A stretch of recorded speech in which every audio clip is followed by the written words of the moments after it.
হে চিরস্মরণীয় সীতা, আমার প্রণাম গ্রহণ করুন।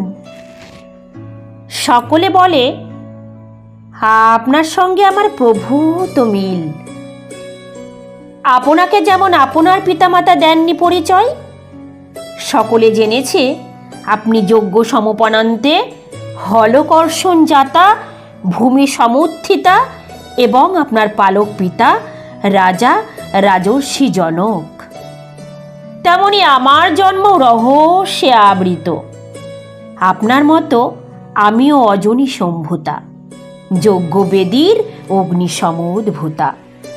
সকলে জেনেছে আমার পিতা পাঞ্চাল রাজ দ্রুপদ।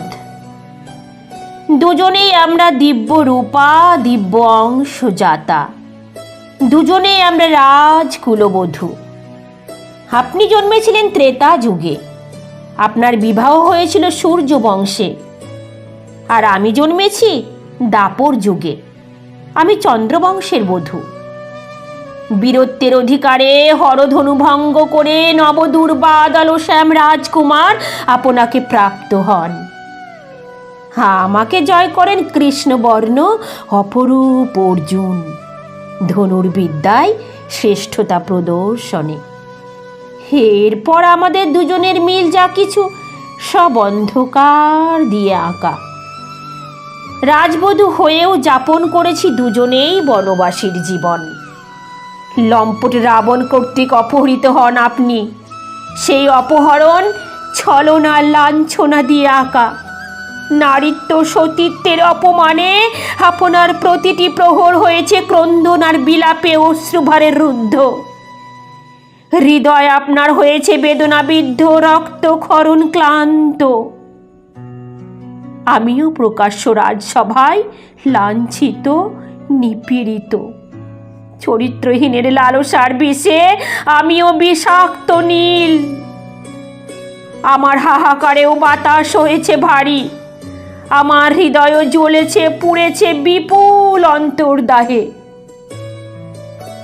আপনাকে রামচন্দ্র বলেছিলেন দ্ব্যর্থহীন ভাষায়, আমি রাবণের সঙ্গে যুদ্ধ করেছি তোমার কারণে নয়। যা করেছি তা কেবল নিজের চরিত্র রক্ষা, সর্বত্র অপবাদ খণ্ডন আর আপন বংশকে গ্লানি থেকে মুক্ত করার মহৎ মানসে। তোমার চরিত্রে আমার সন্দেহ হয়েছে। এই উক্তির মধ্যে রয়েছে সুতীব্র অপমান, যার অভিঘাতে আপনার পায়ের তলার মাটি গেছে সরে।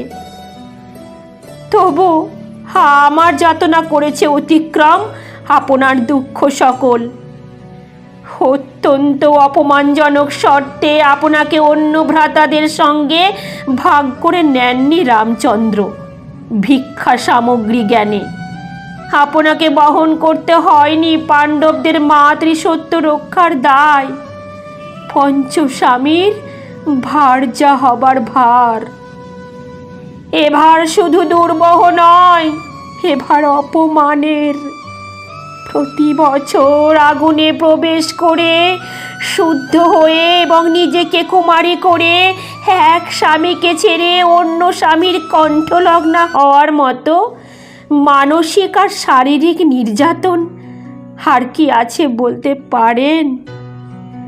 পঞ্চপাণ্ডব, ব্যাস, নারদ, পিতা দ্রুপদ এবং পাণ্ডব জননী কুন্তীর রাজনৈতিক স্বার্থ চরিতার্থ হলো, আর আমার স্বপ্ন পাখি হলো ধূলি লুণ্ঠিত। অর্জুনের স্ত্রী হয়ে অনন্ত সুখী হবার আজন্ম বাসনা হলো মৃত্যুপথ যাত্রী। আমি যেন মাংসের স্তূপ। আমার মনের খোঁজ রাখেননি পঞ্চপাণ্ডবের একজনও।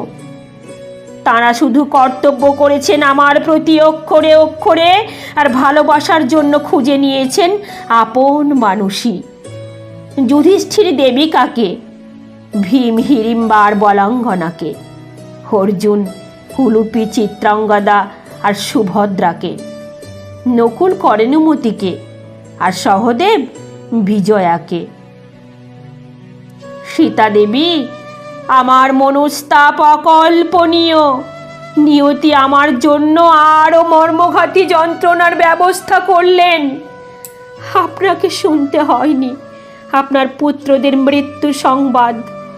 আর আমার পঞ্চপুত্র প্রতিবিন্ধ, সুৎসোম, সুতকর্মা, শতানিক, সুৎসেনকে হত্যা করল পাপিষ্ঠ অশ্বত্থামা। পঞ্চপুত্রের মৃত্যুতে নিভে গেল আমার শেষ আলোটির শিখা, খসে গেল আমার শেষ পাখিটির ডানা, ঝরে গেল শেষ আশা তরুটির পাতা।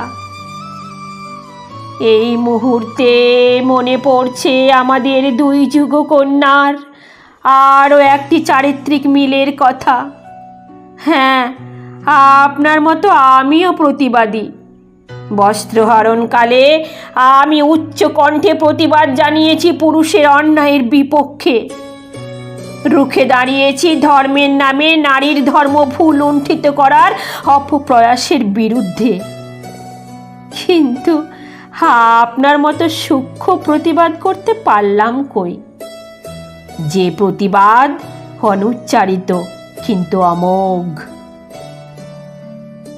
আপনি নারী জীবনের উপর পুরুষ প্রেরিত সব অপমানের অবসান কল্পে যে নীরব প্রতিবাদে আপনি দ্বিখণ্ডিত ধরিত্রীর বিবরে স্বেচ্ছায় প্রবেশ করে জয়ী করেছিলেন আপনার নারীত্বকে আর গর্বিত করেছিলেন আপনার বিদায়কে,